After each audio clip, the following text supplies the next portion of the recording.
یو ځل د نبی کریم صلی الله علیه وسلم نه یو صحابي تپوس وکړ، وی زما مور او پلار جمدي د دوی سره څه معامله وکړم؟ حضور پاک مبارک له خدای پاک داسې عجیبه صفت ورکړی و چې خبره به یې پوټینه وکړه، خو هغې کې به ډېره لویه فلسفه و. او زمونږ پښتانه وایي وی پلانکې داسې خبره کوي چې دریاب په کوزه کې بندی. ډیر مقصدونه په پټې خبره کې راځي. حضور پاک ناشنا او فرمایل وی هما جنتک و نارک، وی دا مور او پلار دی هم جنت دی هم دوزخ. ګوره پټې خبره که دا مور او پلار دی خوشحاله کړل د دې قدر عزت دی او که جنت دی وګټل، او که دا مور او پلار دی خفه کړل د دې بېعزتي دی وکړه او بېادبي دی وکړه دوزخ دی وګټل. هم د جنت دی هم د دوزخ دی. بس اوس خوښه خپله ده که د جنت دا دروازه ځان له ضایع کې او که د جنت دروازه ځان له مضبوطه.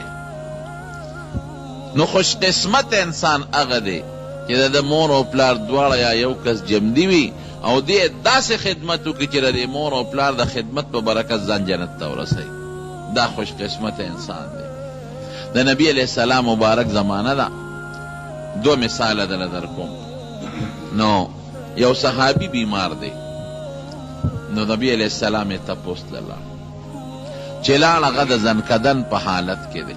نو طریقه داسې ده چې کوم انسان د مرګ په وخت کې ده ته به دا کلمه شهادت اوري، داسې به ورته نه وی چې ووایه، ولې دې په تکلیف کې داسې نه ده ووایي چې نه ویم اوره ووته. نو که ژبه د کلمې سره بلده ده د الله د ذکر سره، نو جبه باندې به د الله نوم راشي. ګوره ما تاسو ته د روجې نه مخکې د ذکر متعلق بیان کړی. جبه ذکر سره بلده ده نو په خولې به د الله نوم راشي، او که جبه ذکر سره بلده نه ده نو نوم به نه راځي. دا مسله ده. نو نبی علیہ السلام مبارک په خپله لګیا دی ورته وایي اشهد ان لا اله الا الله واشهد ان محمدا عبده ورسوله. د جبه پې نه وړي، هغې ورته لګیا دی کلمې شهادت ویله د جبه نه وړي.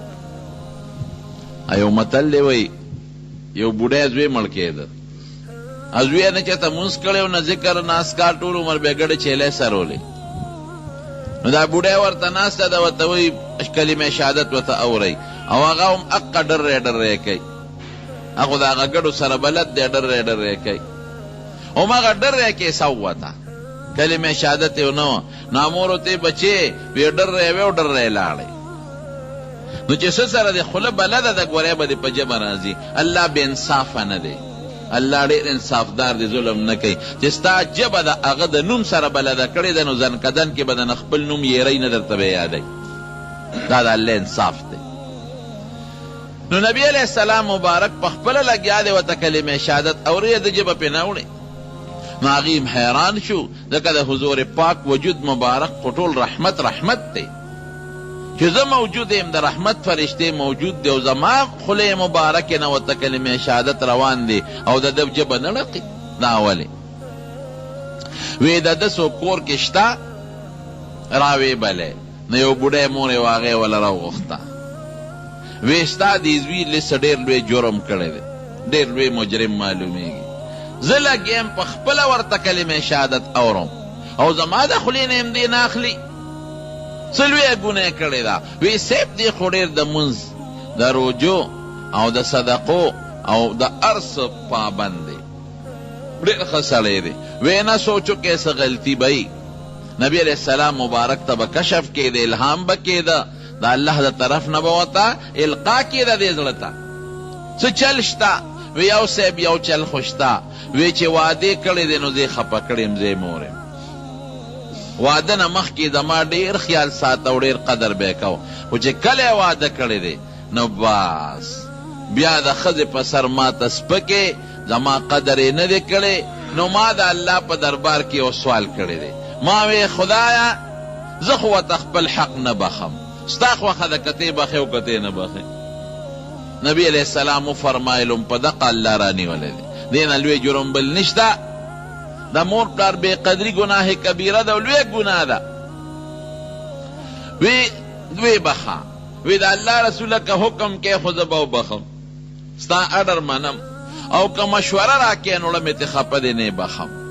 نو حضور پاک مبارک ډېر هوښیار هغې زړه کې دا سوچ وکړه که زه ورته اوس حکم کوم نو د خولې نه بیا وبخي خو دړه نه بیا نه بخي راشه داسې چل جوړ کړه چې دا مور یې دړه نه وبخي نو صحابو ته یې وې ورشه خشاک راوړی نو صحابه خو د حکم پابندو دا مور یې ورته وی صاحب په خشاک څه کې وی ستا دا زوی پکې سوځوم یو چل جوړو وی د الله رسوله ولې سوځې وی ګوره دې تا نه دی بخلی نو چې تاو نه بخه او دې مړ شو نو دې به اور ته ځي په اور کې به سوځي او ستا د وجې سوځي ځکه ته نه بخې نو پرېږده چې د په دنیا کې یو جلک درته د هغې اور عذاب وښې چې کم اور د مرګ نه پس ته نینې او دا زوی دې سوځي چې لږ خو په دنیا کې ووینې الله به دې پې ښه یخ شي نو دې مور یې سوچ وکړو وی ښه د الله رسوله لکه دې به په اور کې سوځي